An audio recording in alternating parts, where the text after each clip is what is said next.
Good morning or good afternoon, everybody.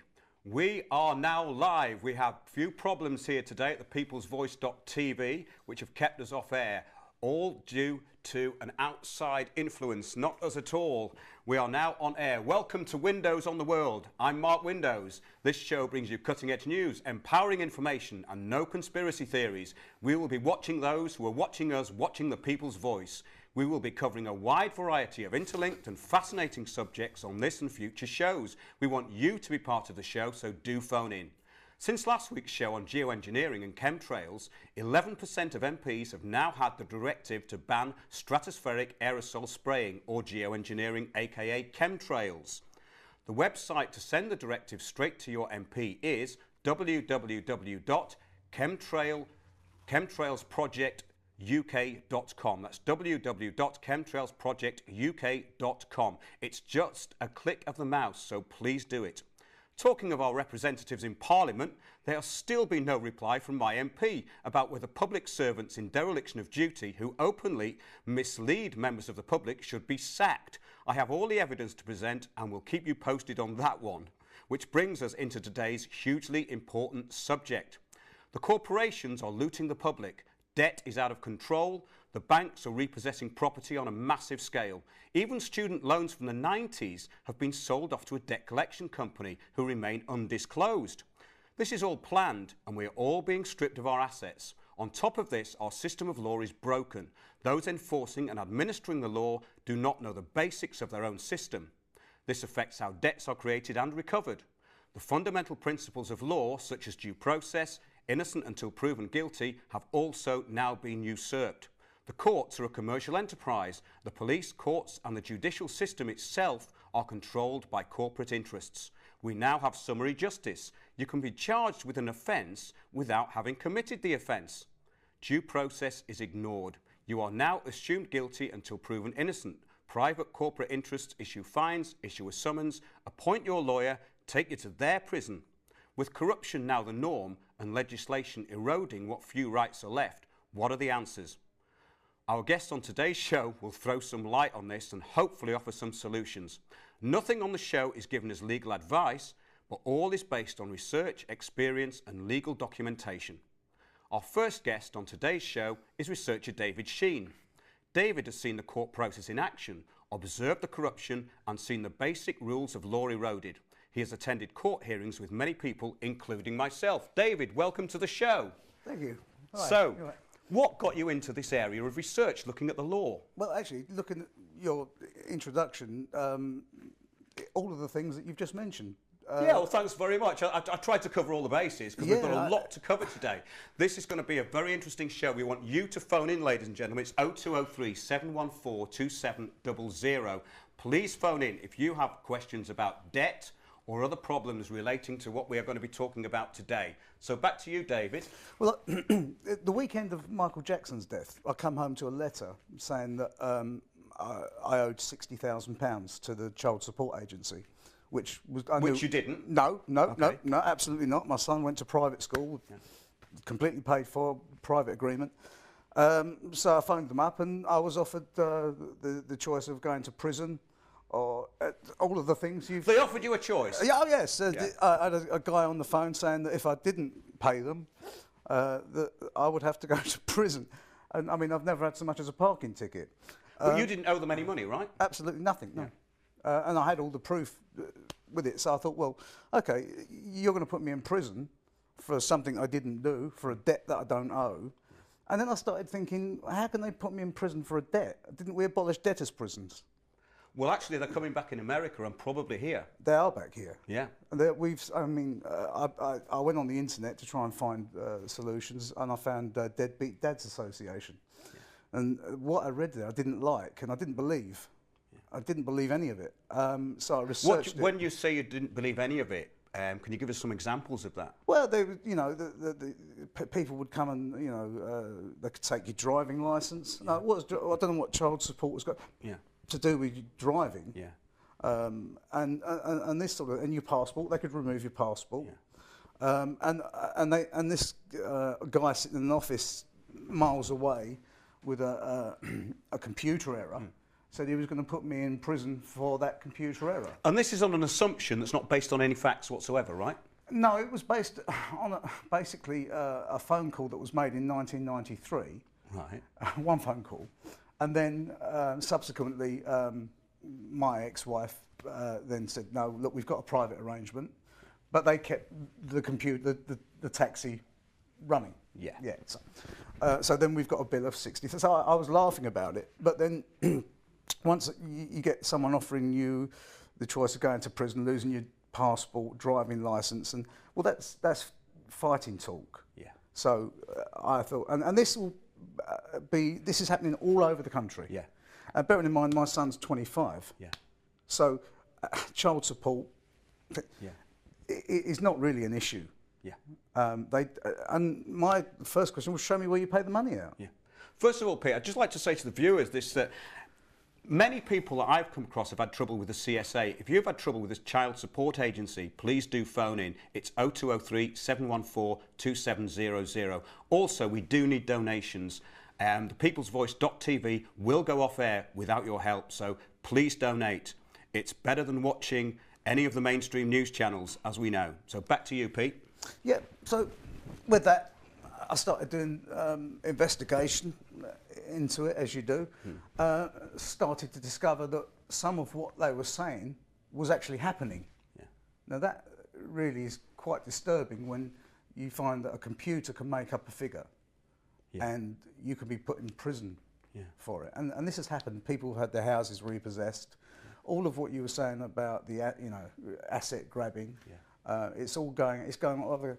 Then I discovered, well, let's have a look at how they're doing this. Yeah. So I went into the courts. Alan Wyndham, who's coming on later, attended one with me. So he's been witness to this. I went into court to fight my case, and got nowhere. And then I found out that there was no judicial process actually taking place in the court, which was a magistrate. We're talking about an administrative system here, aren't we, David? Because basically, if they're going to take property, it has to be done through equity. In other words, the money has to be proved to have been lost or paid out. Well, it hasn't been paid out. It's been made up on a computer. But you see, what the Secretary of State has done via a thing called the Farley ruling has taken away the magistrate's court ability to question the CSA's assessments, which is ridiculous because they've been shown that 70% of their calculations are incorrect. Yeah. So why would you create a ruling so that a magistrate who is there to adjudicate cannot adjudicate? And that's what the Farley ruling does, and the CSA know this, and they advertise it. It's not secret. Yeah. They will tell you in the document that there's no point coming to court because you cannot question our calculations. They cannot be questioned. This was done by the Farley ruling. And I have the ruling here. You got it there, yeah? Yeah. It takes away a jurisdiction the court would otherwise have. So what is a court without jurisdiction? A place of administration. Absolutely. Yeah. So you're just going there, and what the only thing that the magistrate is there to do is to decide, is there a debt owing? And there is a debt owing because they made it up. Yeah. Yeah. And are you the liable person? Yeah. So then you get into that whole system of assumption where they assume that the debt is correct for reasons best known to the state. But obviously you're into a system that has no remedy, no jurisdiction. Yeah. And you talk, when you look at it, and you see that it clearly states there that the court doesn't have any jurisdiction. Yeah. And that is jurisdiction to question the CSA, which is a government body. Yeah. So you've got HMCS, which are a government body. Yeah. You've got CSA, which are a Quango, which is a semi-private, so it's quasi-autonomous government organisation. Yeah. Yeah. Semi and quasi meaning... it crosses. Semi. Yeah. Autonomous meaning automatic. So they put these words in to confuse you.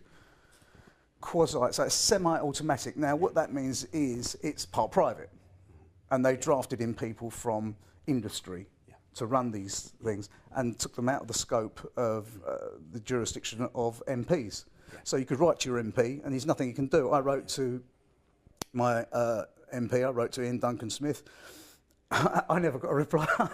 What a surprise, eh? I got a reply from the CSA. I wrote to Ian Duncan Smith, got a reply from the CSA. Okay. And I was complaining about the Farley ruling because, as far as I'm concerned, it's not a court. It's like you say, it's a process. Yeah. It's a processing Yeah. thing. And the same can be said of the council tax. Yeah. It's a very proceedings. similar thing with council tax as well. If anyone's got problems with council tax, this is something that we've covered on our website, landofthefree.co.uk, and it uses the same system of administration. In other words, the council issue the summons and the notice of liability. There is actually no liability order from the court because they're done in bulk hearings, and we've got some very interesting information on that if people want to call in if they've got problems with council tax. But getting back to this administrative problem that you had, you then contacted your MP. You basically ran out of options. My local MP was very good. He did reply, and he tried to get involved but couldn't because this has changed, by the way. Yeah. The CSA has now been changed and brought under parliamentary control, which is a good thing. Yeah. But there's still a lot of these things left in the system. Yeah. There's people having their houses taken away. There's people being knocked on by bailiffs for no good reason, really, and no judicial process in the middle.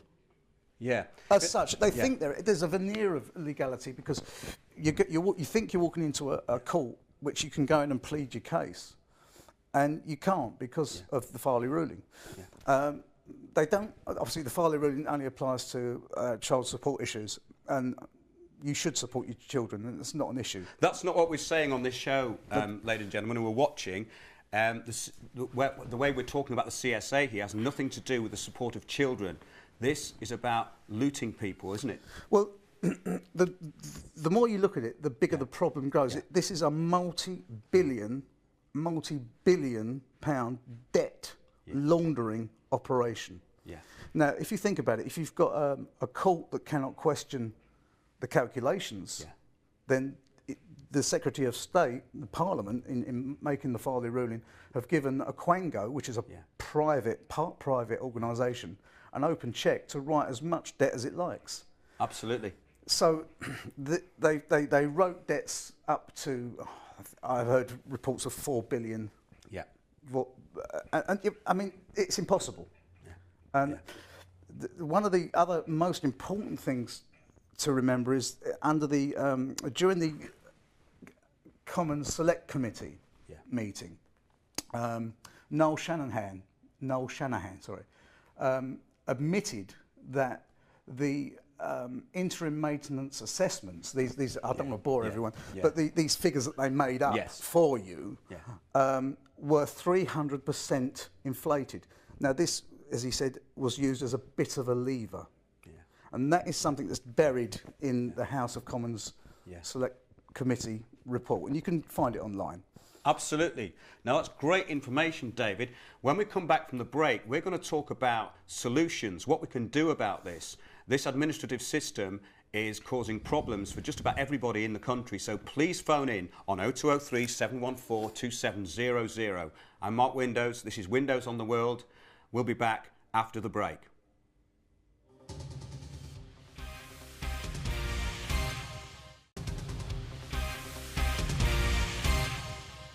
Welcome back to Windows on the World with me, Mark Windows. We started a little bit late today. For anyone who's just tuned in, the show today is dealing with debt, liability, the banking system and the courts. Nothing in today's show can be offered as legal advice, but is all based on research, legal documents and first-hand experience. We're going to look at solutions too. The system of debt slavery through financial institutions, the creation of money, etc. is something we will be covering today. Later on in the show, we've got John Witterick from Get Out of Debt Free, who's going to be joining us. In the studio at the moment, we have David Sheen, who is talking about his experiences with the CSA, or Child Support Agency. So, David, you joined a group called the Deadbeat Dads. Can you tell us a bit about that? Yeah, well, like I say, I didn't believe what was on. Yeah. When I spoke to Maurice Barnett, he runs Deadbeat Dads. He explained a lot of the things to me, that there was no remedy in the court, there was no pleading your case, there wasn't anything. But he did say that, look, we can get rid of the bailiffs, because they're not court bailiffs, they're private debt collectors. Yeah. So showed us how to deal with the bailiffs. Basically, anyone in this situation, you have to put your assets safe, because the government is out to grab them. Yeah. And as I say, it would all be well and good if it was for child support, but as mentioned before, by their own admission, they're 300% inflated figures a lot of the time. Yeah. And as I say, their calculations cannot be questioned, even though they're known to be wrong 70% of the time. Yeah. So you have to protect your assets. Now, you can do that with trusts. You can do that with various different remedies with property. Just for the viewers out there, trust law is actually not that complicated, and putting your estate into trust is not that difficult, is it, David? No. I mean, fortunately, I've done a lot of the things Franco Collins recommends on his website. I'd made a will. Yeah. I'd put my property into trust. Yeah. So there was nothing because there's nothing for them to grab, because when you put your property into trust, okay, it becomes the property of the beneficiary. Yeah. So it's no longer your property. Yeah. It's like having a company car. Yeah. You can drive it, but it's not your property. Yeah. So there's remedies in trust, and putting your assets safe. Now, obviously, I'm not advocating anyone doesn't support their children, but what I'm saying is, while this asset grabbing system is in place through these administrative court systems, you have to protect your assets, and you have to do that. The first thing you do is protect your assets. Yeah. Very, very important. Yeah. The next thing is to look at remedies. Now, there are remedies built into the system, and one of the most important documents that I've seen is written by a solicitor, Shirley Lewald, and it's on the Land of the Free website. landofthefree.co.uk, and that's when court orders are void. Now, court orders from administrative courts can be voided, and this is a very important thing, isn't it, David? Yeah, because they're administrative capacity. They have limited jurisdiction, and they can be voided. Now, you do need to study on it, but if you look at the Shirley Lewald paper, you'll see that these inferior courts, and our inferior courts, their orders can be voided if there's any discrepancies in the process. Yeah. So failure of process, frauds. Yeah. There's three or four different things that can void or make an order voidable. And believe me, the CSA tick all the boxes, because they hardly ever do anything correctly. Yeah. And there are remedies. We've had a lot of successes now through Deadbeat Dads with voiding orders.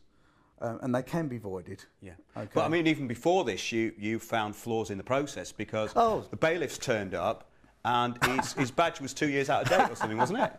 No, it wasn't 2 years. It was about 4 weeks. Oh right, sorry. Yeah. But sorry, this is another case that happened recently. In actual fact, a debt collector turned up with a badge 2 years out of date, and I think that's actually on the internet somewhere. We might refer to that later on. Well, bailiffs are. I mean, they're useless. I mean, basically, they rely on you letting them in. Yeah. Now, this is the thing that the mainstream media won't tell you. Which is great about this platform. Absolutely. That you can get stuff out there that the mainstream media doesn't want out there, and that is if you're in peaceful possession of your property and you refuse them entry, they can't just come in. They can't break in. They can climb through an open window. They can walk. Yes, they have to have peaceful entry. This is a very important point. Bailiffs have to have peaceful entry. What we're finding, though, is that the police are assisting these bailiffs by breaking people's doors down. Well, the police are there only to keep the peace. That's right, isn't it? Absolutely, yeah. There's a whole paper written on for the police on their powers, and their role is to keep the peace. Yeah. We've got to stress that you're talking about orders that are written by administrative courts. Yeah. it does get different when it's High Court bailiffs and so on. I think this is the misleading thing, because a lot of bailiff paperwork says High Court enforcement, yet they're not actually from the High Court, are they? No, they're private.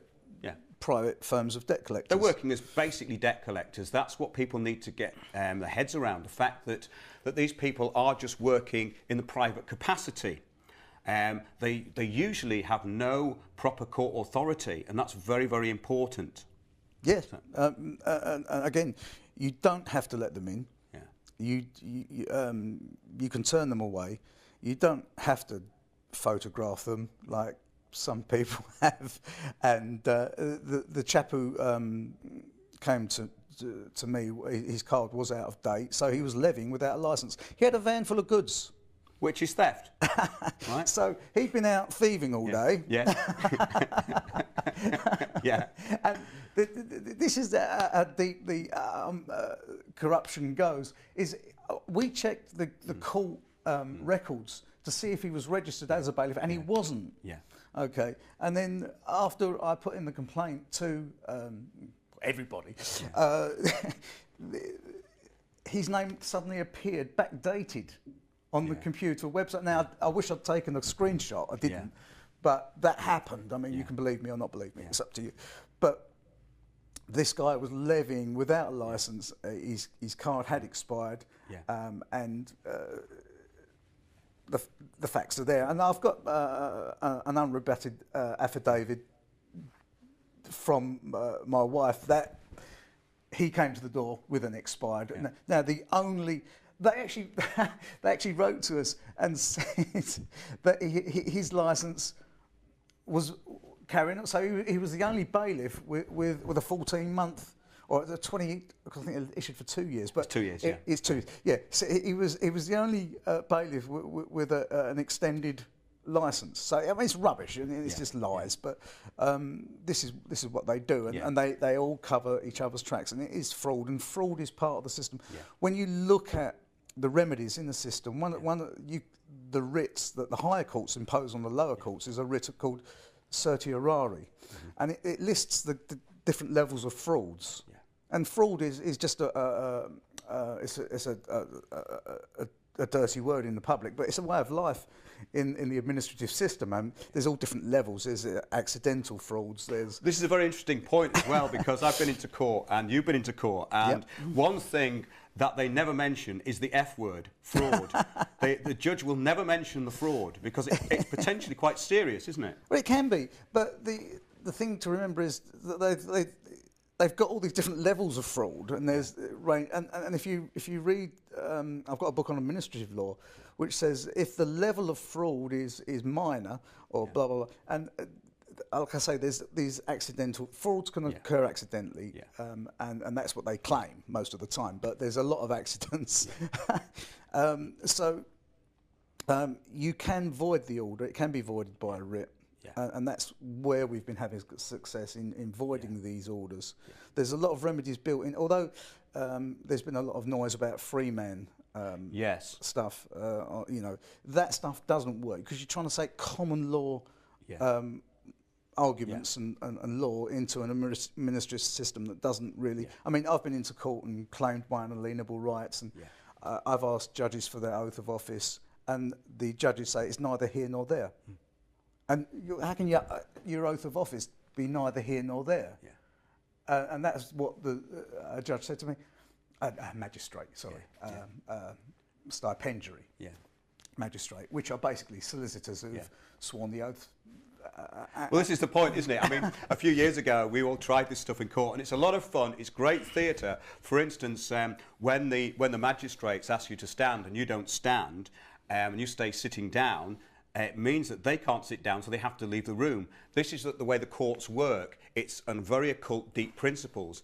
Now, this is all very amusing, and you can also say, well, I'm the highest authority in this court because the magistrates have left the bench, and I dismiss the case. However, it doesn't work, does it? Because it's just a place of administration. Yeah, but it's just but you see, even the magistrates don't know what's going on. I mean, they're just there to sign an order. But they're going in there with this standing up and sitting down business and try. The only thing you can do when you walk into administrative court is incriminate yourself, really.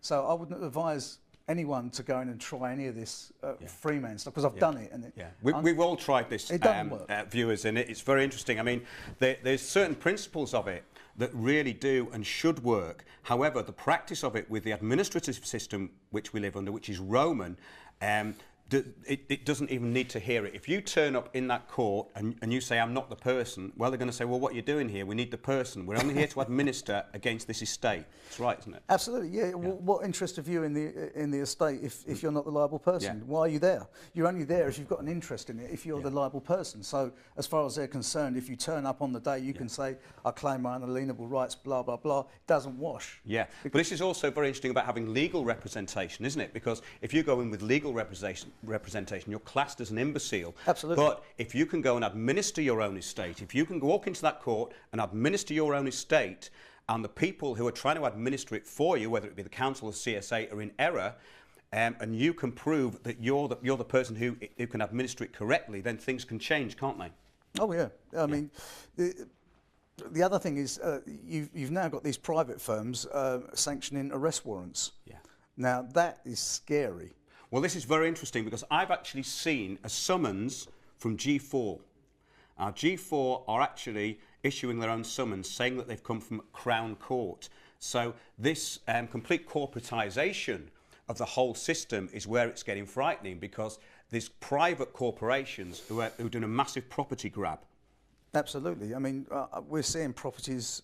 I've seen properties taken on the back of these inflated figures from the CSA, and I've seen some things that I can't really discuss independent cases, but I've seen houses taken where the father of a child has remarried, or not, he hadn't remarried, he'd gone into a property and put himself on the mortgage, and the lady that he'd shacked up with or become involved with, because he was on the mortgage, they repossessed her house and threw her child out. This was a case that you told me about, which yes. is absolutely unbelievable. So they're not even going for the estate of the liable person, which they've made liable through an assumption. They're going for the partner of the person. Now, right? they're actually making children homeless. Yeah. and her own solicitor pleaded her case that, you know, why should this child be, and bear again, there's another case like mine where the child has grown up. Yeah. So it's basically grabbing money for the Secretary of State, and they're throwing children and people out on the street who have had nothing to do with it, purely because of that legal tie between the property. Now that is outrageous. Yeah. After the break, we're going to bring on John Witterick from Get Out of Debt Free.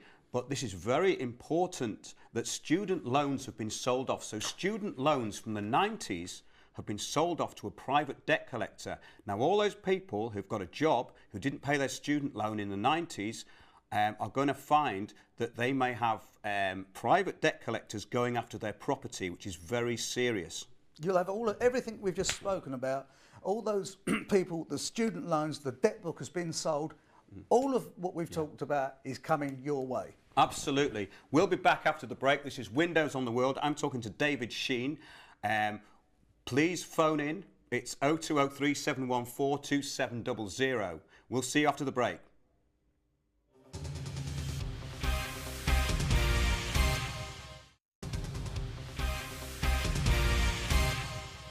Welcome back to Windows on the World with me, Mark Windows. For anyone who's just tuned in today, we're talking about how to deal with debt, liability, the banking system and the courts. Nothing in today's show can be offered as legal advice, but it's all based on research, legal documents and first-hand experience. We're going to look at solutions too. The system of debt slavery through financial institutions and the creation of money as debt is something our next guest is familiar with. John Witterick is founder of the Get Out of Debt Free website, which gives information about the global financial system and offers solutions to those who are experiencing financial hardship. The site now has a lively community of over 40,000 members across 7 countries.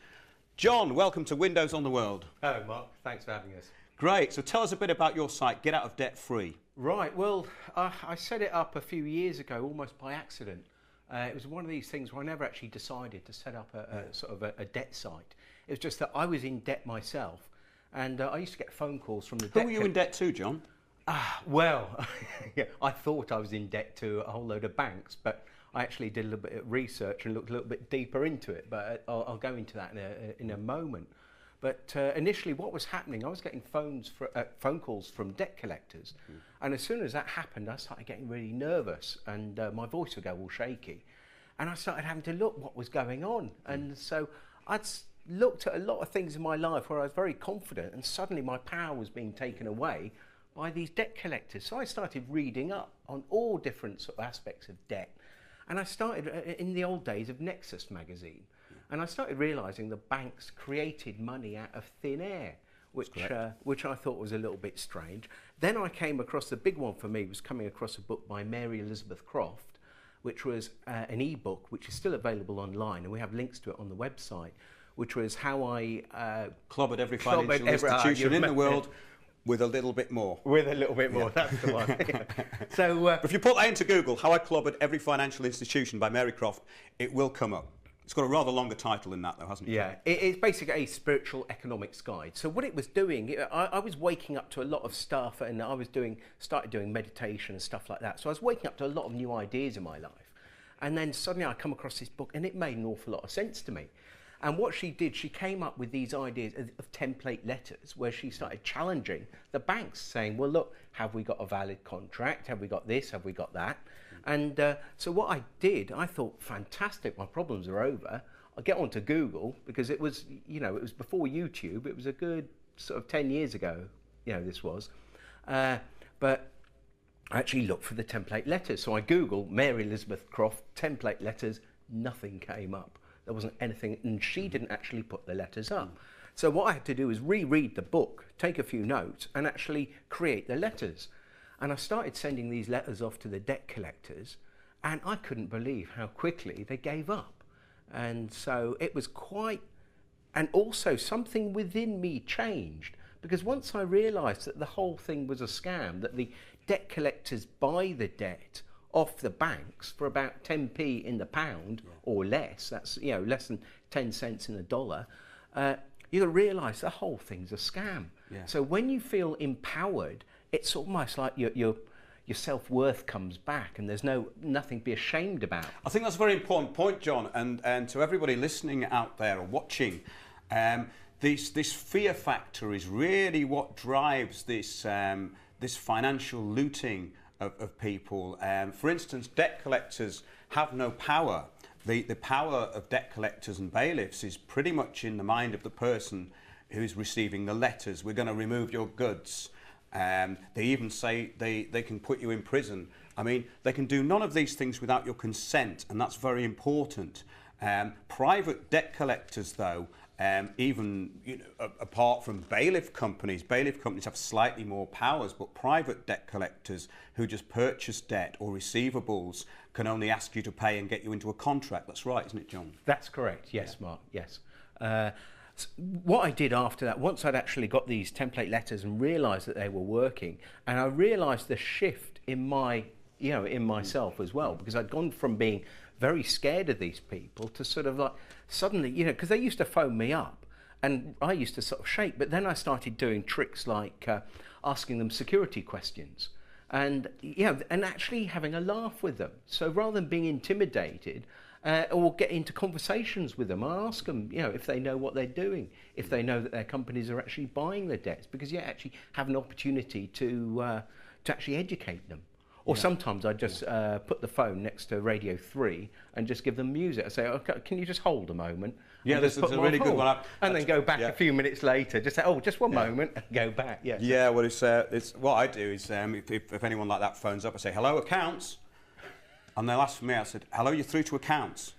Can I have your account number, your name, and the first line of your address, please? Yes. Which is what they phoned up to ask you, basically. And they say, we haven't got an account with you. I said, well, why are you phoning accounts then? You don't really hear from them again after that, do you? But this is the fun side of it, but there is a This much is. more serious side, what David's been talking about with the actual looting of assets. Yes. I mean, Yes. debt collectors are quite easy to get rid of in the main. Yes. But there's something that a lot of them are doing now, John. I don't know whether you're aware of this, you probably are. But they're now stating that they're going to go to county court. And Yes. what they do is their debt collection companies now employ one legally qualified person. So they have one solicitor, and they will then say that we are solicitors acting for Yes. the company. Yes. And then they can instigate county court proceedings. Have you had any experience of this? Well, one of the things that, we actually ask for a number of things. If I just refer to my notes a minute, we always ask for an invoice. We ask for it in our name, not the sort of straw man name, which I think you're going to be going on to. And we ask for a proof of a lawful contract. And the important thing with debt collectors, we now ask for the deed of assignment. Not a notice of assignment, the deed of assignment. Yeah. Now that's something that will stand up in court. So, and we've actually had about 25, just in the last few weeks, we've had about 25 set-asides where people have actually... Is this for just credit card debt? Or? This is generally, on Get Out of Debt Free, we tend to be focusing on credit card, loans, that sort of debt. Yeah. Although, there are guys on there that cover council tax and stuff like that, the site really is geared towards consumer debt initially. Yeah. That's very different. Council tax is different in that there is a fiduciary duty of the person to pay the council tax, which goes back to the poor laws, which is quite an interesting thing because during the time of Henry VIII, the poor laws were massively extended, and there was a thing called a certificate of settlement, which became the birth certificate, passport and national insurance number. So all those things started off with a thing called a certificate of settlement, and it meant that you were a ward of your parish. The parish council had a duty to you, you had a duty to them. This is where this council tax comes in. It's slightly different. A lot of people will quote the 1992 Local Government Finance Act, which is a statute. However, with council tax, it goes a lot deeper, as our research showed. This is why you can be imprisoned for council tax, but usually that's only if you agree to it. And that's something that's very important, isn't it, David? Yes. One of the things I'd like to pick up on, what you were saying about the county court, what you'll find with a lot of these debt collection companies that are buying debts, as you say, 10p in the pound, they often send in a paralegal. Now, if you get a paralegal sitting in the creditor's chair, who's not the true and lawful owner of that debt, you can object to a paralegal even being there. Yeah. Because I had a recent experience of this with an insurance company, and they were representing me, but they had someone who wasn't legally qualified. I recorded the phone call, and it's very interesting to see their reaction when you say that. You'll very quickly get a phone call from someone who is legally qualified, who's automatically, magically representing you. Well, it weren't 3 days ago. So what you can do then is dismiss them from your case, because a lot of this with insurance is about putting your premiums up. We may get onto that on a future show or even later on this show, but that's very important because this operation of taking as much as corporations can from you, including your property, is going on a massive scale. And I'd just like to bring in now the issue of student debt, and the student debts have been sold to a third-party debt collector. This was on mainstream news. So it means all of those people who took out student loans and couldn't pay them back and may now have jobs, if they're very lucky, are about to have their property and assets looted. And that's a very important point, isn't it, David? It's scary. I mean, it's bigger in America. The student loan crisis is going to be bigger than the subprime mortgage fiasco. Yes. That's a bombshell waiting to happen, and that could sink a lot of things, the dollar, everything. And this debt is being used as a weapon. Yeah. And as you know, money is created out of thin air. Totally.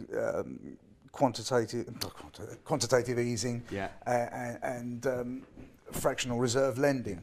Okay, so they're making this, like, the same as the CSA are just making up debt with a computer and a pen. This money is being created often off the back of your assets. Or you're being sold. George Osborne has issued 100-year bonds. Now that hasn't happened since the South Sea bubble. Now that means you've been via the birth certificate, you're yourself, your children, and your children's children have been sold into bondage. Yes, absolutely. This is a very, very important thing, because the acceptance of the birth certificate means that you're a registered person within the system and you are traded upon as a financial future.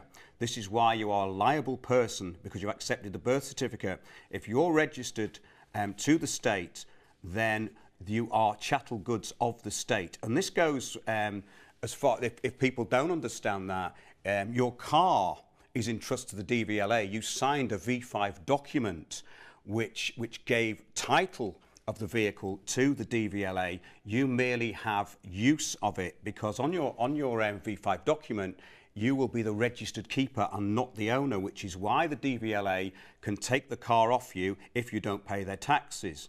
And it's the same with the liability of the person, which is basically through the birth certificate, and we're all traded as financial futures of this country. Can you expand on that a bit, Pete?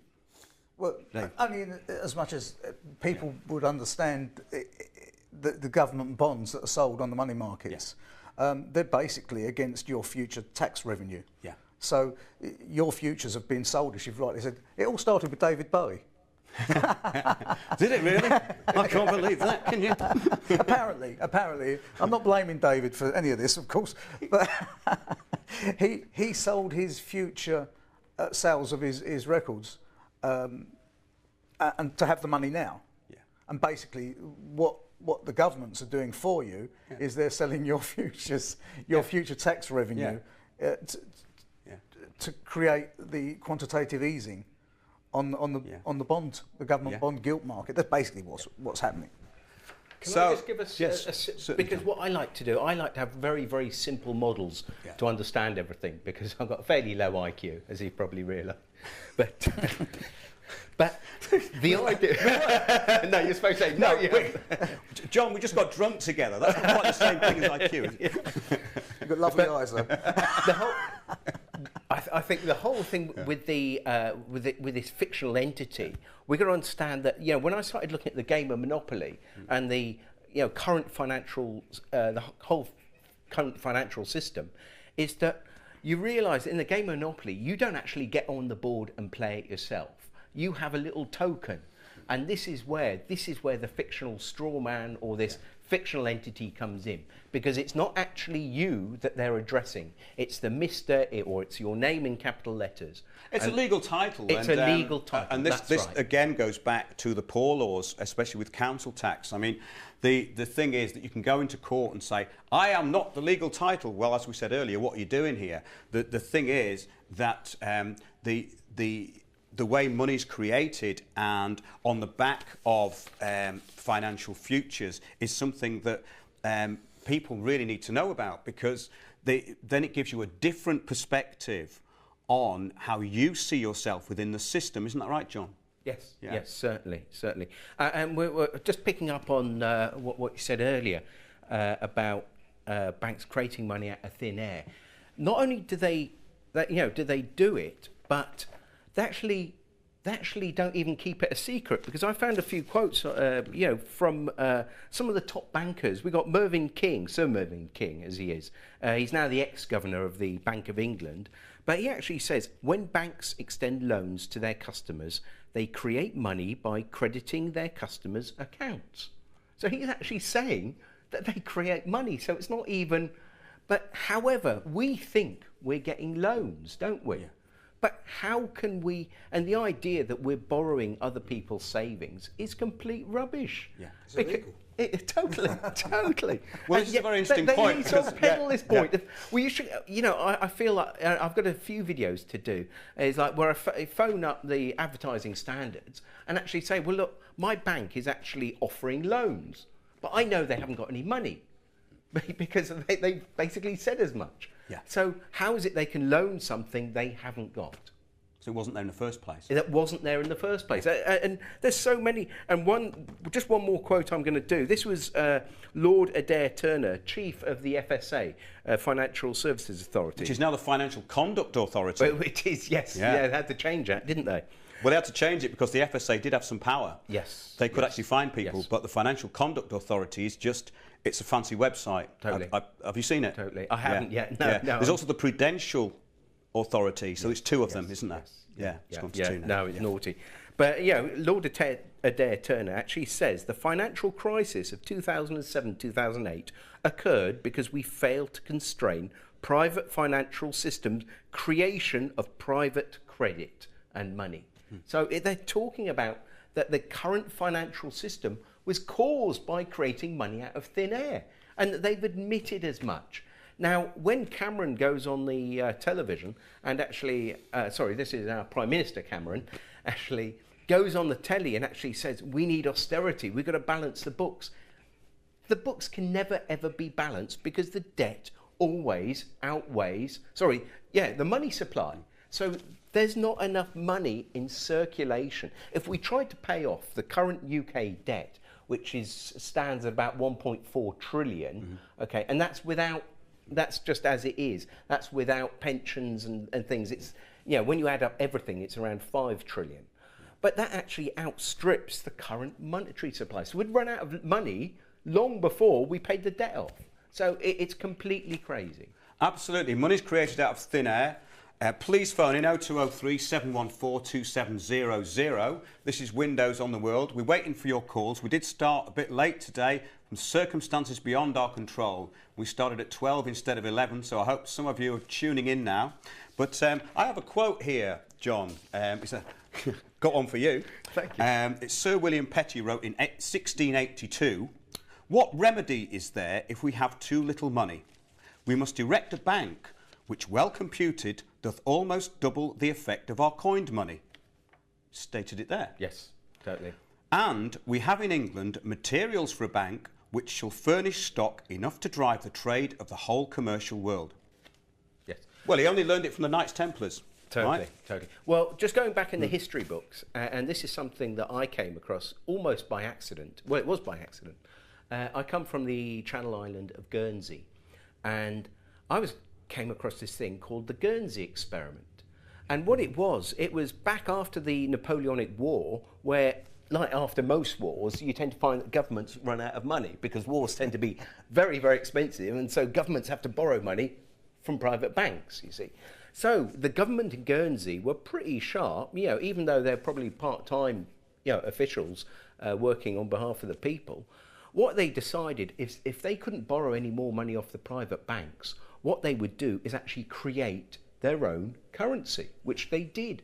And rather than just extend the money supply, what they did, they created these are government Guernsey promissory notes that would just last 2 years, because they had labour, they had loads of granite, because the island was made out of granite, but they couldn't build anything because they didn't have any money to pay anyone. So what they did, they created this debt-free currency, which after a couple of years was then taken back, by which time they had a thriving economy because everyone was able to trade with each other once that money was taken back out.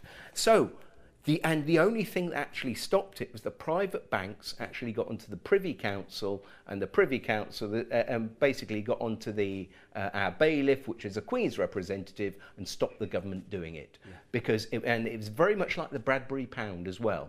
It's the government can create debt-free money on our behalf. Yeah. So why doesn't it? Why have we got to pay interest on the debt? And we're actually paying more in interest on the current debt than we are completely on education. Well, the government's run by private institutions and banks, basically. That's what we know. Of course it is. I realise you know this, but I'm sure a lot of people aren't aware of this. And if you are aware of this or you're not aware of it, please phone in 0203 714 2700. This is Mark Windows, Windows on the World, with John Witterick in the studio today and David Sheen.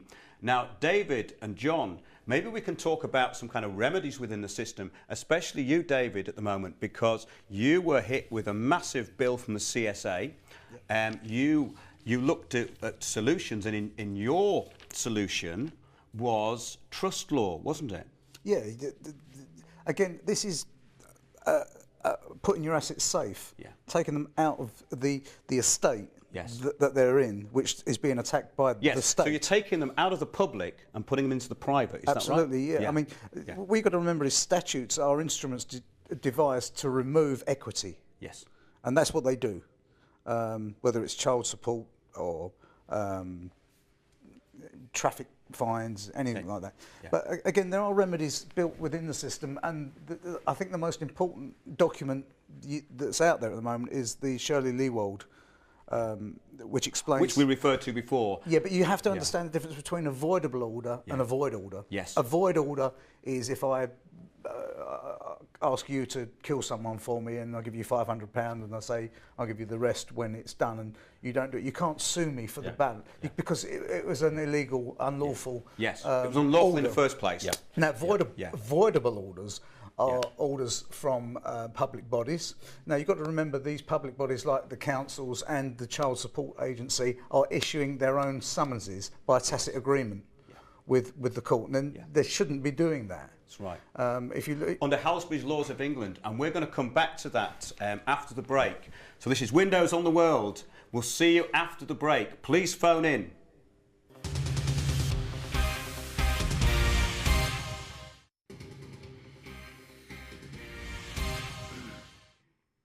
Welcome back to Windows on the World. Our next guest on the show is researcher and musician Alan Bariffi. Alan's been looking into the system of law and how we may find solutions. Alan, welcome to the show. Thank you, Mark. So you started off as a musician, didn't you? I did, yeah. I still do that occasionally now, for my sins. Well, that's the thing. I think we all started off, we were enjoying our lives, and then this got in the way. So now we've spent some time dealing with it. Now, we met several years ago, didn't we? And a very interesting court case, which was down in Wales. Indeed, yeah. So could just run that by us. What happened? Well, I was invited by the gentleman we know, Raymond St Clair, to attend a court hearing on council tax. Yes. And we wanted to... There were a number of theories at the time about how the courts were working. We didn't really know much stuff in those days. We all kind of learned together, didn't we, in a way? Yeah. And we thought, well, we've got these theories, let's put them into practice, really.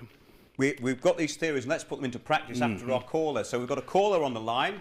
Who have we got on the line? We've got a caller waiting.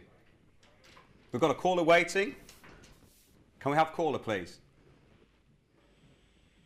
Hello, caller. Are you there? Hi, yeah, this is Phil. Yeah, that's great. I'm going to turn the monitor up a bit so we can hear you. Okay, yeah, sure. Okay. So what's your name? Phil. Phil, and where are you calling from, Phil? Sorry? Where are you calling from, Phil? Devon, UK. Okay. Yeah, just been sat watching this program, and it's like describing my life. It's incredible.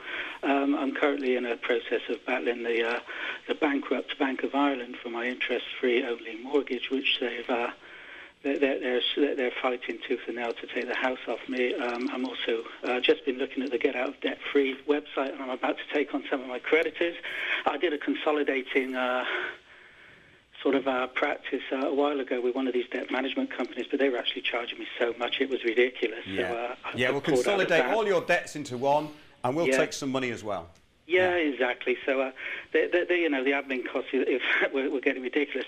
The crazy thing about this is I have a law degree, and I've gone into some hard times lately, and it's not easy getting work in this neck of the woods in this particular area. But when I was listening to you guys, I wanted to just bring in something which may amaze you or may not, and there's a little bit of an immigration angle which I would like to just raise here. Is my wife's from outside the EU, and she came in on a visa, 2-year spouse visa, which that's a whole different story. Had to go to the other country to appeal because it was refused, but that's another program. But on her visa, it said no redress to public funds. Now, that means she cannot claim any benefits, but it also means if I claim benefits, including council tax rebate, or even if I was unemployed, my interest on my mortgage would be paid, and bear in mind it's interest only, that's a lot of money.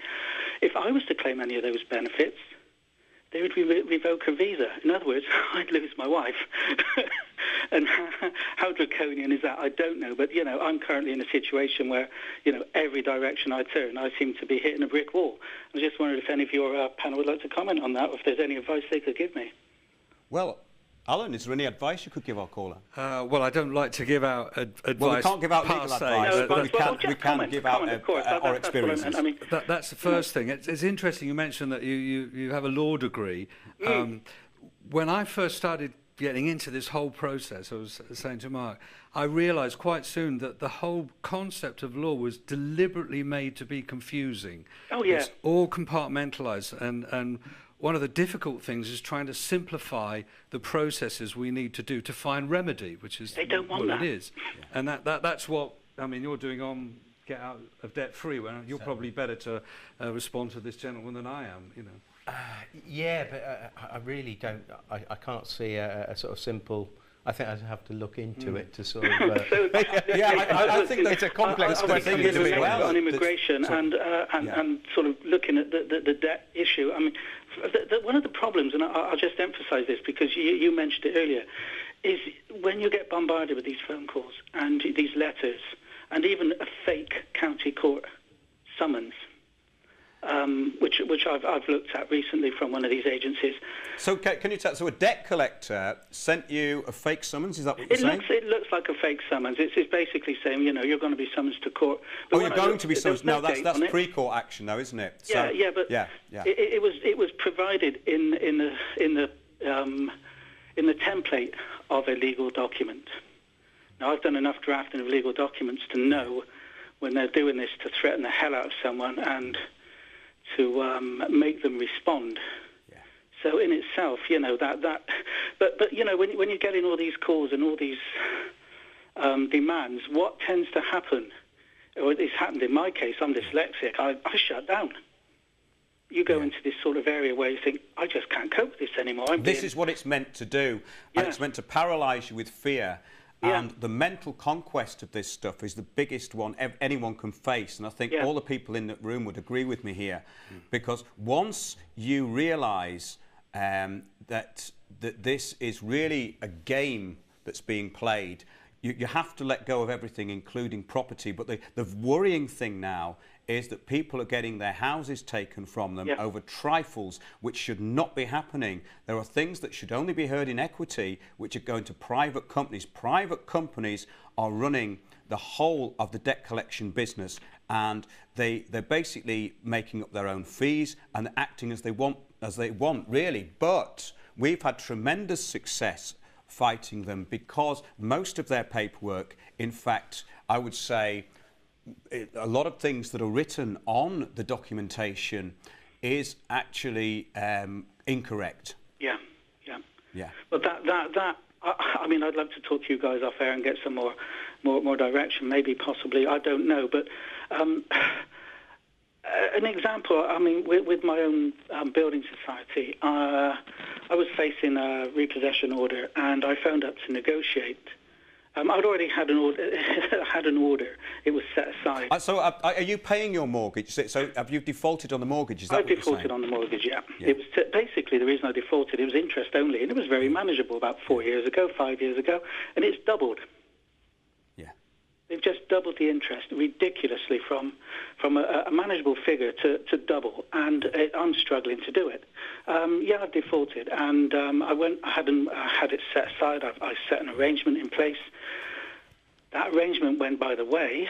So that was an arrangement with the building society? Yeah, okay. and through the court. But then they got judgment and they set it aside. And this is one of the most dangerous points. When you've got a judgment set aside, they can repossess your property within like 30 days. Yeah. Would you like to come in on this date? Now, if one of the things was when I tried to negotiate with them and said, look, I can start making some payments. He said no. I said I can make a payment, pay the arrears. They didn't want the arrears. They didn't want the arrears from the arrangement. They wanted half of the total arrears that I'd run up. Can I yes, ask you a David, question? Yeah. Is that an interest rate swap, default swap arrangement that you had in the contract? No. No, it was interest only from the beginning. Yeah, but you say that the amount's doubled. Have they sort of doubled the interest on it because you've defaulted or something? No. What was fascinating with this is I was with one building society. I don't know if I should mention who they were, but then... No, don't do that. No, they went over... I suddenly had another one come in. So, we've taken on this mortgage now. And right. During that time, the interest rates went up. Ah, right. Well, you need to look... Like I said before, look at the Land of the Free website. Look at the Shirley Leewald. She's solicitor about the void orders, because there might be a possibility that you can void that order. Now, this is what we were saying about companies coming in buying debts. Now, it's a similar thing with credit card companies when you go for an unsecured loan, and then all of a sudden this third-party interloper comes in. Yeah, buys the debt for 10 pence. Yeah, well, this is like someone who's actually bought another. Yeah, but have they need to have the deed of assignment. Yes, yeah. They must not the notice, the deed. Not the notice. They must have the deed of assignment. But you need to get acting on this pretty quick. Listen, I've been through it. I know what you're going through. I was hit with a 60 grand debt which I didn't owe. And threats of prison and confiscation of everything. And you've got to stand strong. There's people out there who will help you. And there's websites out there that you can get help, and don't despair. And I know there's no real help from the mainstream. The solicitors are useless. These debt agencies are useless. But there are people out there that will help you. Okay.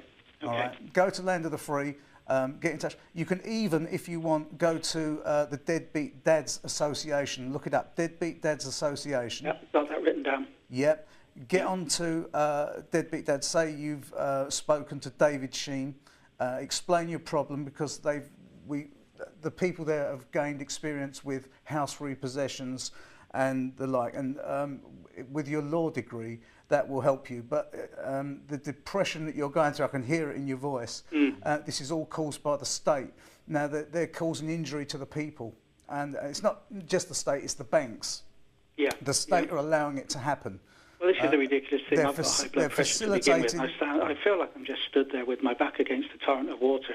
And the moment I walk away from that door, the whole lot's going to come tumbling down. You're not alone, mate. We're all going through the same thing. I think that a huge number of the population of this country are going through this at the moment, and it's actually being done, I believe, on the back of Agenda 21 Sustainable Development, which is a property grab worldwide of all assets of all people. And this is extremely serious. We must fight it any way we can. So, Alan, we went into court a few years ago, and we had quite an interesting day, didn't we? We did indeed. We were testing out some theories, and in order to help people, we needed to test how watertight they were. So there were quite a few of us went there. We were all interested, and it was council tax liability. It was, yes. That's right. Yeah. And apparently it was filmed. And that's it's called Councils, Courts and Conmen. Yeah, someone uploaded it to the internet. Yeah, that's uploaded, and it's had a lot of people. But it basically proved to us what we now know, but we didn't then. Yeah. It's an administrative process. The presumption is you were guilty. Even before the case even started, the liability order was written. In other words, you were guilty before the whole process started. This is quite an interesting case, and I wonder if this would happen again now, because the police were called to the court, and they ran in with tasers. They ran in. There's a few of us sitting in a public gallery on a very cold day in January, wasn't it? And we were sat there in the public gallery, and the police ran in, sweating with tasers, and one of the constables was acted completely as a constable, didn't he? Whereas the sergeant sided with the court. So there was this crazy standoff, and it was very interesting, wasn't it? Well, I mean, when the constables came in, and I think it was Ray Sinclair, he put them on their oath, because PC stands for Police Constable. They are, in fact, two entities. They're policy enforcement officers, or more these days, revenue collectors, or they're constables, which is an ancient right, really, and they swear an oath to be a constable, and they're peace officers. They're there to keep the peace. This is very interesting as well, because there's on landofthefree.co.uk there's something called the 9 Principles of Policing, and it's worth carrying that round with you when you stop by the police, because in future shows we are actually going to be talking about this, how to interact with the police who've become more corporate and indeed have been taken over by corporate interests. For instance, Surrey Police were going to be taken over by Kellogg Brown and Root, which is Halliburton. Now, if there's anyone out there in Surrey and knows about this, could they phone in? Because I'd like to know whether, in fact, Surrey Police have been privatised and taken over by Halliburton, which is Kellogg Brown and Root. So, yes, getting back to your experience and my experience, Alan. Well, in the court, as the police constables came in, they could have removed Raymond Sinclair. He was causing a controversy, but he put them on their oaths. And quite rightly, they honoured their oaths. They ceased to become policy enforcement officers for a corporation, and they became peace officers. They were there to prevent a breach of the peace. Yeah. However, the sergeant, who I recognise was not local, the court was in Wales, and the sergeant had a Northern Irish accent as well, and his relationship with his colleagues seemed to be somewhat strained. I think that was the impression I got. He wasn't prepared to offer his oath at all, which technically is another perjury, thing he isn't said it? was, if I remember rightly, was he said, if you've got a grievance with the court, take it up with the Law Society. He kept reiterating, right. Well, take it up with you've got a grievance with the court, then take it up with the Law Society. Exactly, but I mean, technically that's very spurious, really, because the Law Society represents the private bar guild, which was operating there. Yeah. And what Raymond Sinclair had done is he'd put the constables on their oath, which is common law of the land. So we've got two different stages of law there. His men had followed one protocol, if you like, and he was ignoring that, which technically he was not honouring the oath he swore to His Majesty the Queen, which is perjury, and he was attempting to commit a fraud as well, technically.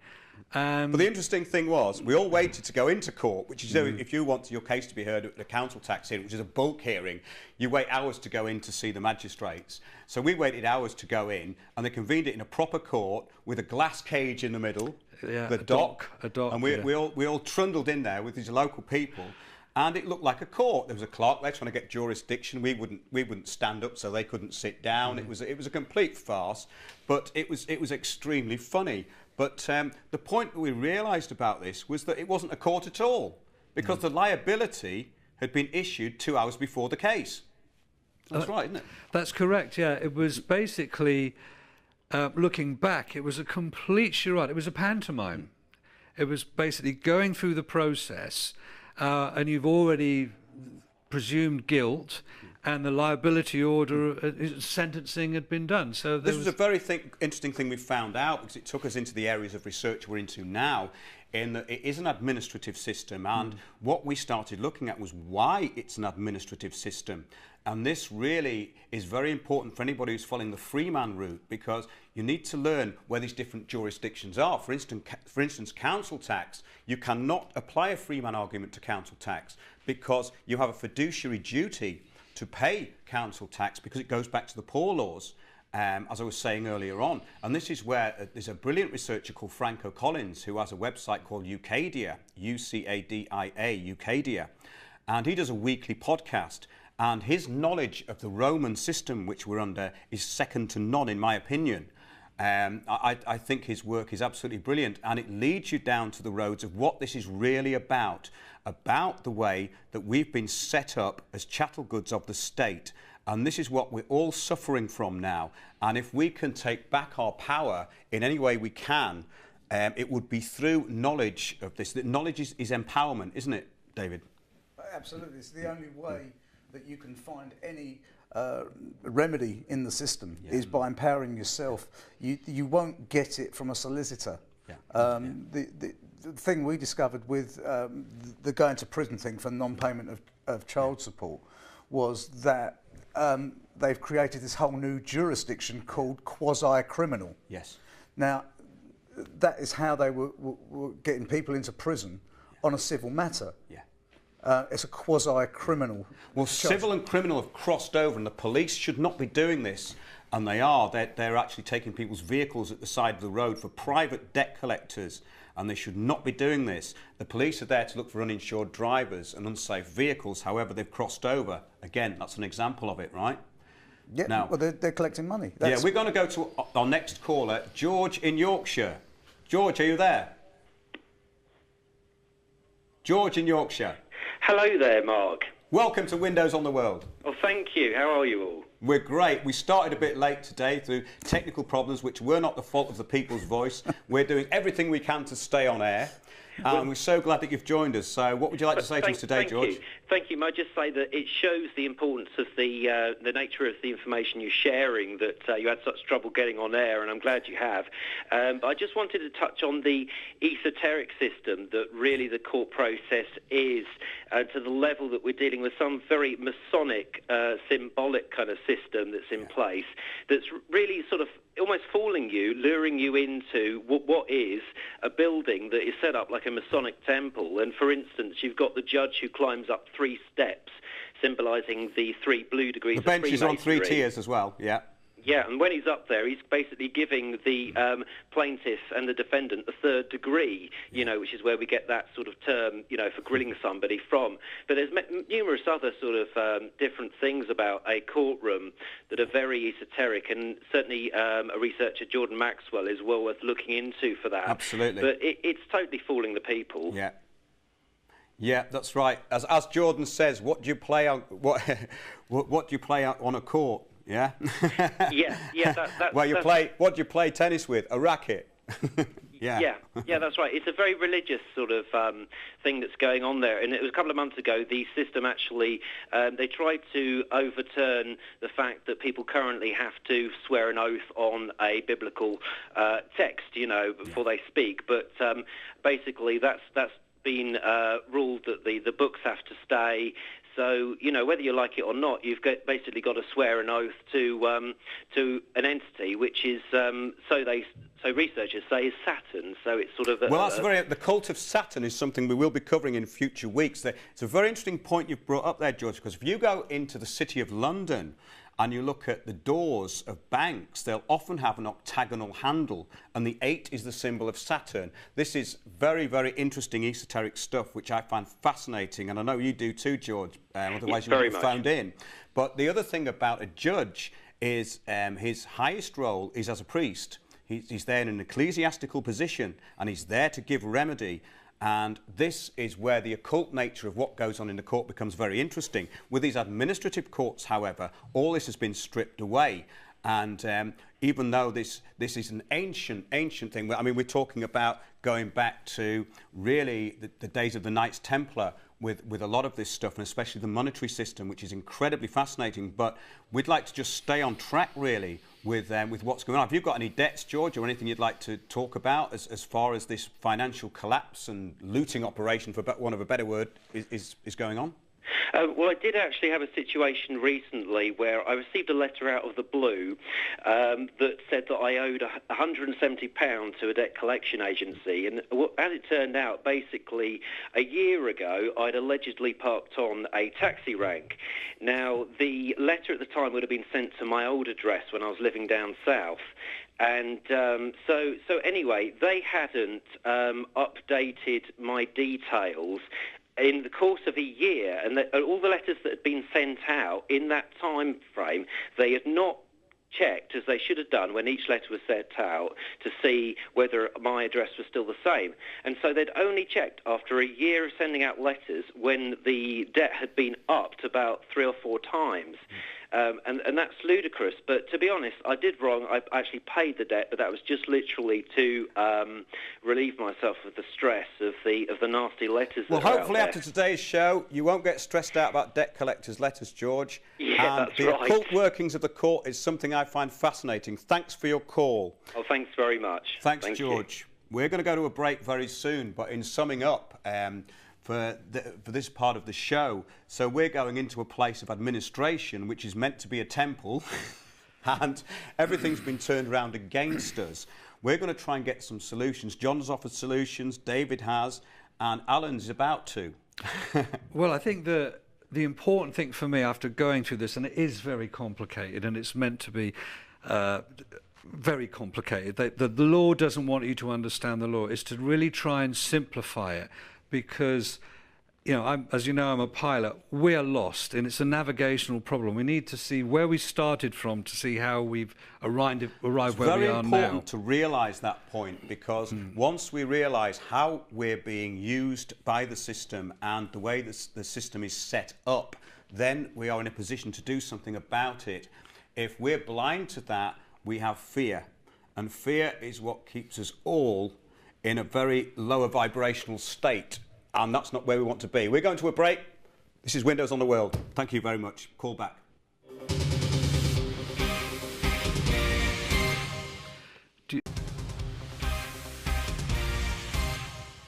Welcome back. Our next guests on the show have been bringing truth to the people of Kent since 2010. Their well-attended talks cover a wide variety of subjects which are often kept out of the mainstream, including the subjects covered on today's show. They are Debbie and Eddie from the Kent Freedom Movement. Debbie and Eddie, welcome to Windows on the World. All right, thank you, Mark. Thanks for having us. Yeah.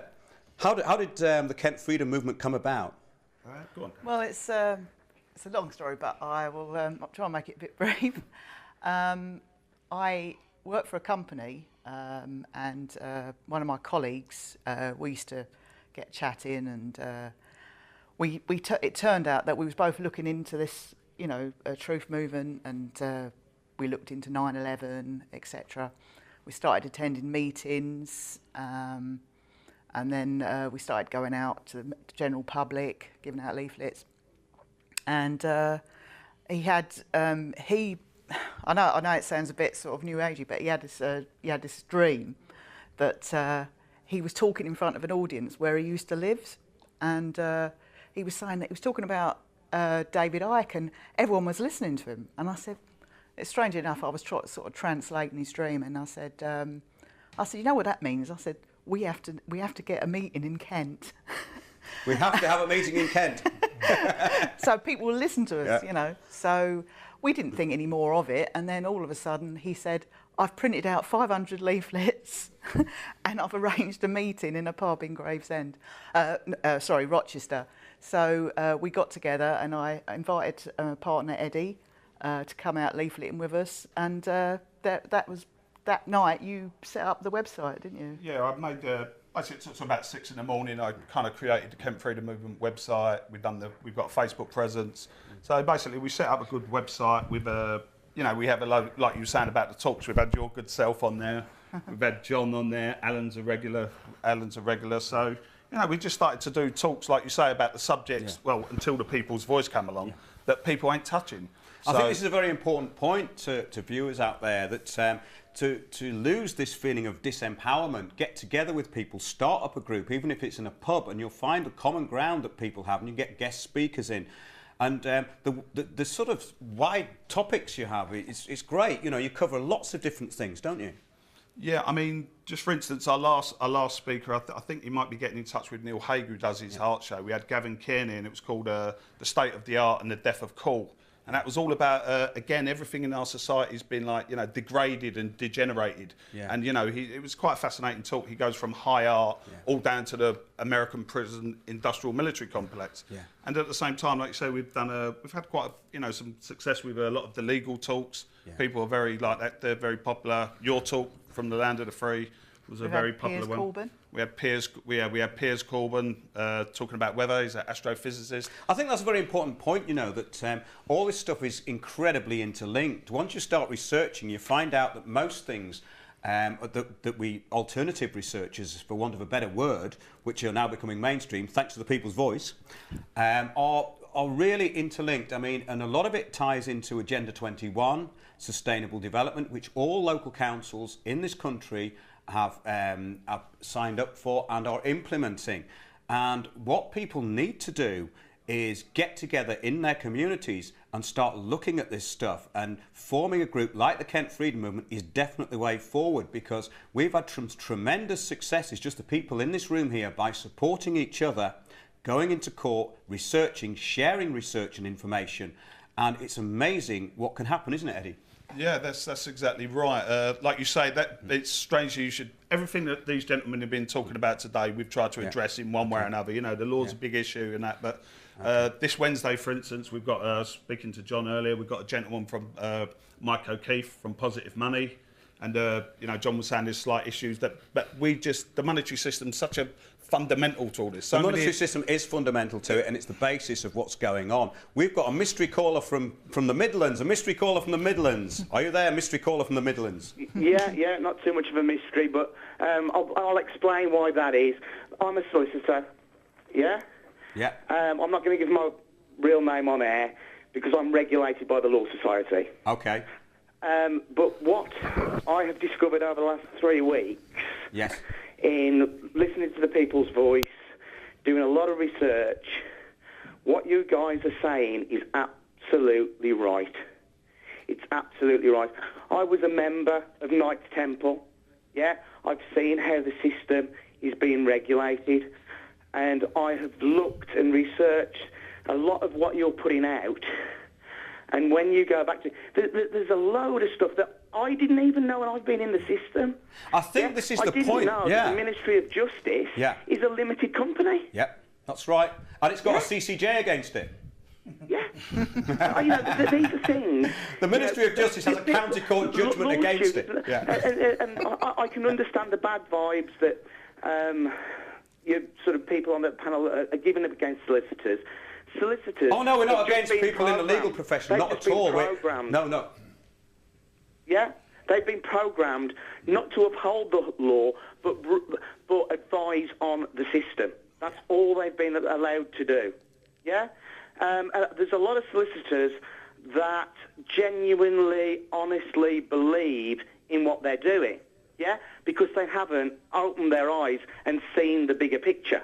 I think you can say that about you know, so many professions, though, can't you? I mean, on the whole thing, we're all kept in little compartments, and especially in the legal profession, because, yeah, you're right, most solicitors do think they're doing a good job. Yeah, but all they're doing, they're just enslaved to the system. Yeah. So what would you say, mystery caller? Open your eyes and look at it. Yeah. It's just a form of social control. The whole thing is corporate Britain, even the United Kingdom, which I didn't know until last week. The United Kingdom is United Kingdom PLC. Correct. It has to be a corporation. We cannot exist unless we are in commerce. We have to be put into commerce. For instance, that's why you need a driving licence, because driving is commerce. You wouldn't need a driving licence to travel, because travelling is a common law right. There are things which, you know, I've emailed Sonia... Is it Sonia Payton? About sort of coming on the show and stuff, and they've sort of been talking to me about it, which I can't do just yet, but I will do in the fullness of time, I assure you, that there's things within the freedom of the land and all these movements that you're getting slightly wrong. Yes. Yeah? It's like I think we'd all agree with that. The court incidents in Wales. Yeah? Where the police officer said, I'm going to speak, you have to take it up with the Law Society. Yeah. All the Law Society is a trade union for solicitors. Yes. It's got no help. Yeah. People think and they protect the interests of solicitors. They don't protect the interests of the public. That is a complete cul-de-sac that you sort of trying to look down, because that's nothing. The solicitors are regulated by the Solicitors Regulatory Authority. Yeah, that's the actual nuts and bolts. They're about on the same level as the IPCC, in my opinion. Pardon? They're on about the same level as the IPCC, in my opinion, as independence goes. Solicitors Regulatory Authority. What they basically have done is, over the last 3 or 4 years, is regulate. Yeah? From when I went into the profession, sort of 20 years ago, to what it is now, is a completely different place. Yeah? So much so that I'm just thinking, stuff it. Yeah? Absolutely stuff it, because there is not... What I set out to do and what I believed I was doing isn't what I'm doing now. Yeah? And your show and the People's Voice has awakened me to that. Yeah? So I'm very, very grateful. But what you're saying, has got a lot of credibility. an absolute lot of credibility, because it's free. You know, I was a Freemason when I was 23. Yeah. I look back now. I was in Knights Templar from sort of about the age of 30. What you're saying is right. Did you know that the reason that a judge wears red is because it's ecclesiastical robes from the 17th century? This is what I found so fascinating. This fascinates me more than anything, is the occult nature of it all and the setup by the Templars. Of course, they were the poor knights of the money temple, not really the poor knights of Christ, because Christ threw the money lenders out of the temple. Yeah. Right? Listen, I don't want to hog up all of your time. I'll leave my telephone number with the producer, yeah, and you can give me a call after the show. That would be fantastic. I'd love to talk to you. Please do that. Okay, so I'll do that if you pass me back, because I'm hogging up too much time. But No, it's great to talk to you. Okay, you take care now. Thank you very much. Okay, bye-bye now. Thank you. Bye. So that's great, isn't it? We've now got members of the legal profession agreeing with us. Well, it's great. It ties in quite nicely, actually, doesn't it, David? Because it was interesting. Sorry. I'd just like to clarify, when I said solicitors are useless, I don't mean any disrespect to anyone who's studied law or any solicitor. What I mean is their hands are tied in certain ways, and I wanted to speak to him while he was on just to get him to confirm that a solicitor's first duty is to the court, as an officer of the court. His second duty is to the public. His third duty is to his client, who is, as we know, an imbecile who can't manage his own business. Well, it's really the duty has to be to the Temple Bar. Well, absolutely. Private bar guild. Absolutely, yeah. The Temple Bar, which is a private institution and a private club, basically. But no, solicitors are very useful. I mean, if you need your affidavit, solicitors are great. Solicitors are great if you're in controversy with a bailiff or debt collector, because you can cost them an absolute fortune if they have a solicitor. They have to be very, very careful when dealing with unrepresented members of the public, and you can run up their costs exponentially by representing yourself and saying to them, no, I am a member of the public. Yes. I represent myself. And you can just send every single point. Can you please clarify this point? It's going to cost your client £160. There you go.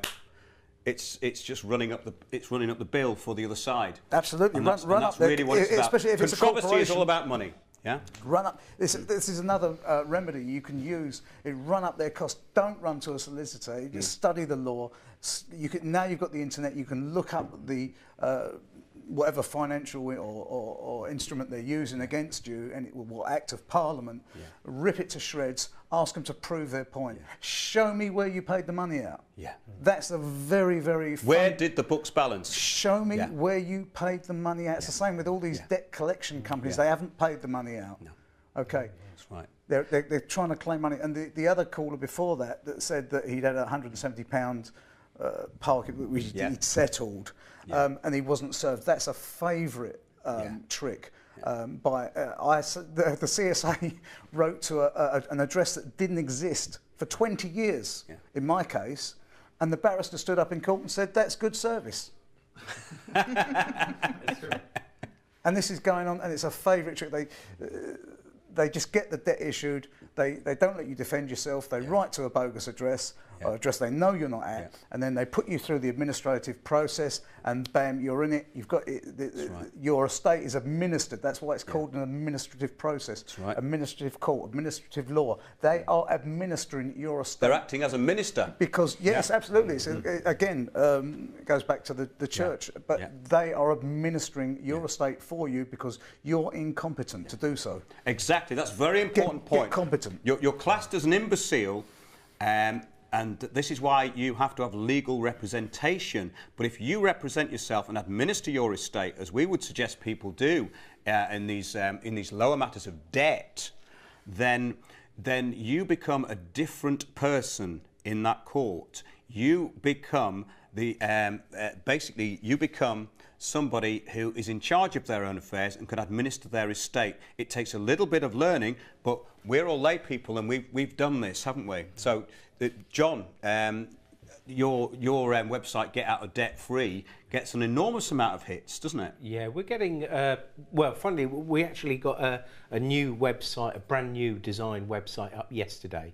So I spent a sort of 10, 12-hour day yesterday actually trying to sort that out. So, and it's still got a few bugs, so apologies to anyone that's can't get a link to work or anything, just get in contact. But we're getting about between 3 and on good days we'll get 7,000 individual hits. That's individual people hitting the site a day. So, and I think the one thing we should make clear to everyone is that there's no template remedies. Remedies have to come from yourself. If you issue a template letter from a website and you don't understand it, you've got to be very careful, because you have to have an understanding of the process that you're about to embark on. And if you don't understand that process, then you can come unstuck. Isn't that right, John? Yeah, I think that's quite true. I think what's more important is that you get through a barrier that I went through, and I'm sure everyone here has been through, where up until that point, and you can tell where people are, because if you don't understand, or let's say comprehend, because I'm not talking legalese, if you don't comprehend the whole system, you can then be in fear. But as soon as you start comprehending what the system is all about, you move out of fear. Absolutely. The and fear end to fear is what we want. That's when you stand We're going to in go your to power. a break. This is what we want to get to people out there, that you have to end the fear. We're going to be back after the break. This is Windows on the World. Please phone in 0207 0207. Oh, sorry, 0203. I can't see it on the camera. I've had a late night. 0203 714 2700. See you after the break.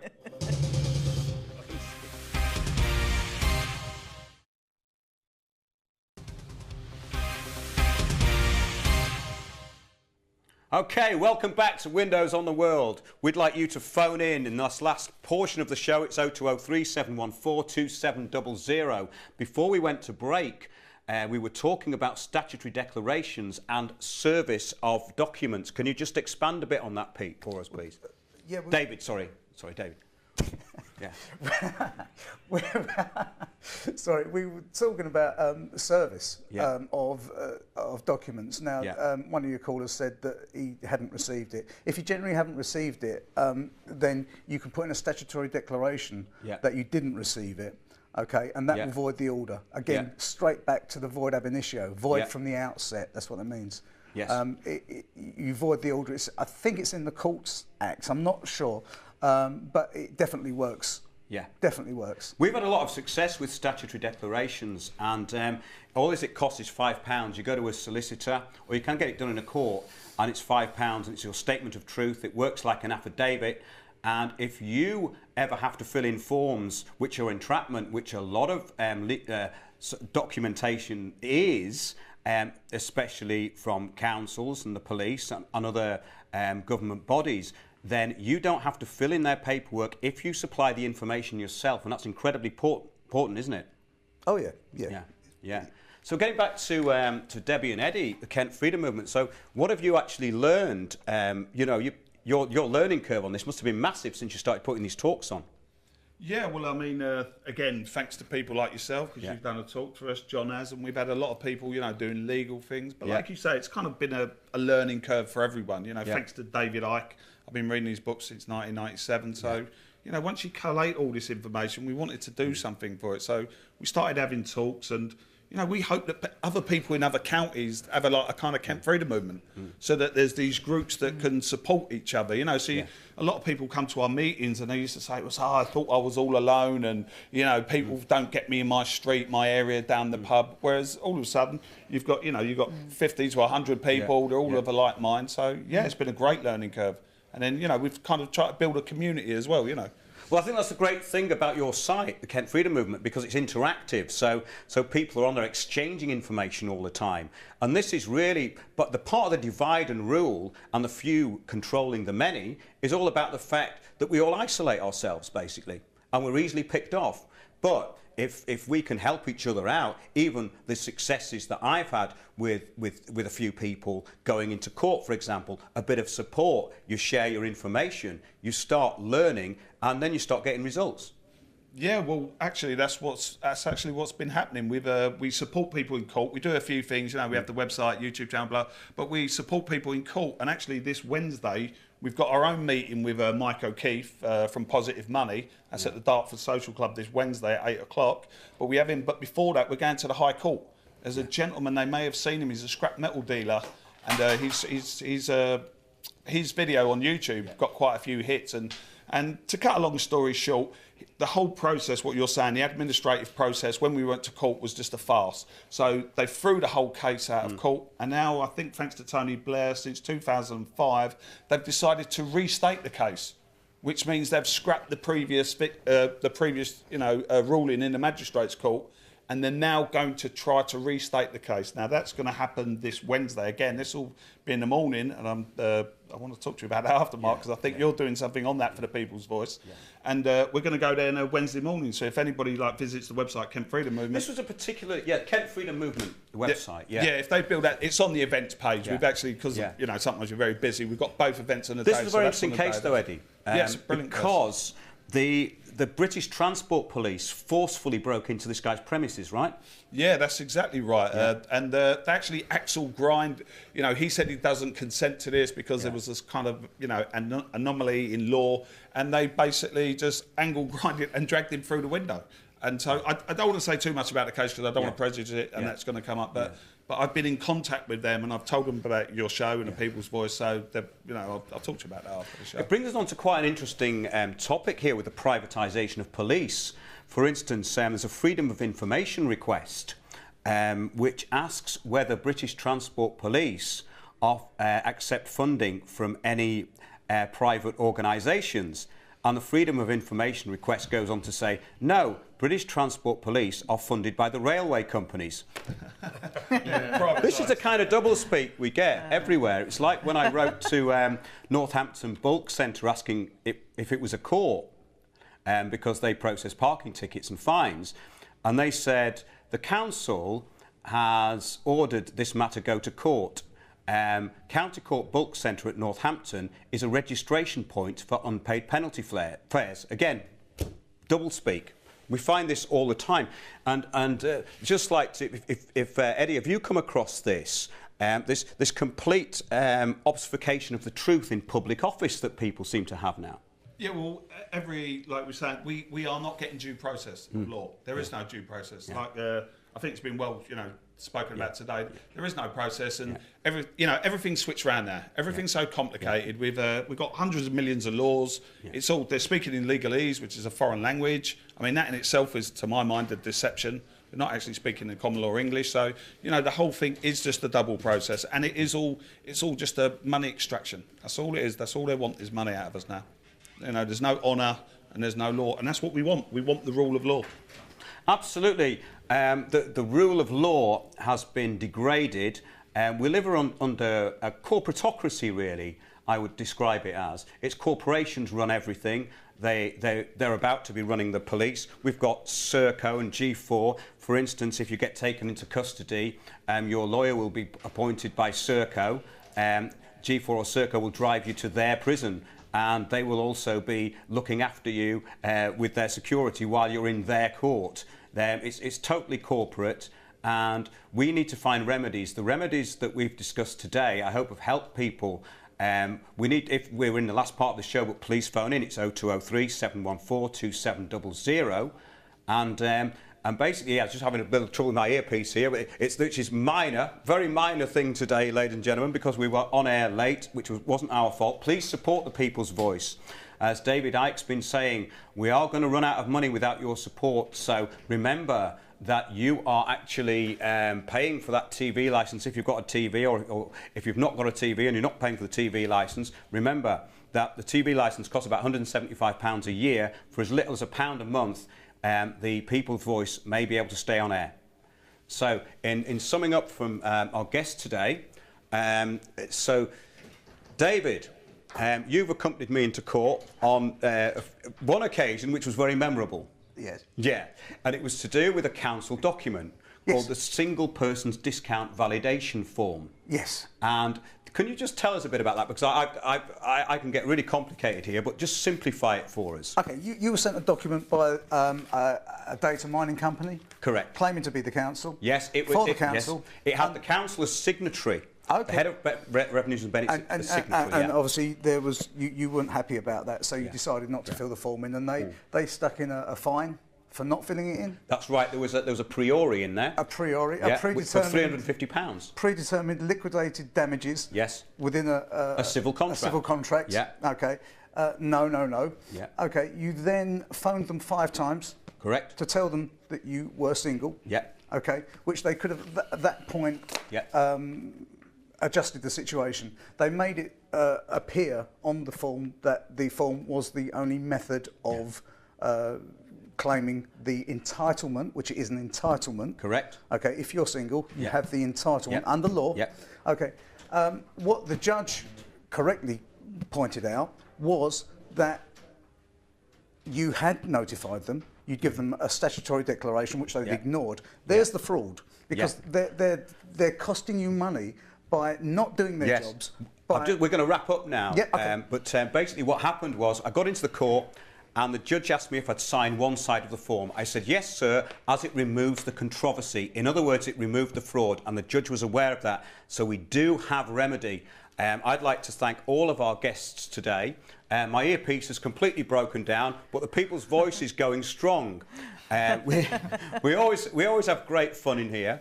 There's a few technical problems which we're hopefully sorting out, and the people's voice will continue with your support. So I'd like to thank everybody who's watched today. Sorry we were late going on air. It was circumstances beyond our control. So this is Mark Windows for Windows on the World saying stay true, stay tuned, and keep watching keep watching those who are watching us, watching the people's voice. We'll see you next week. Thank you very much.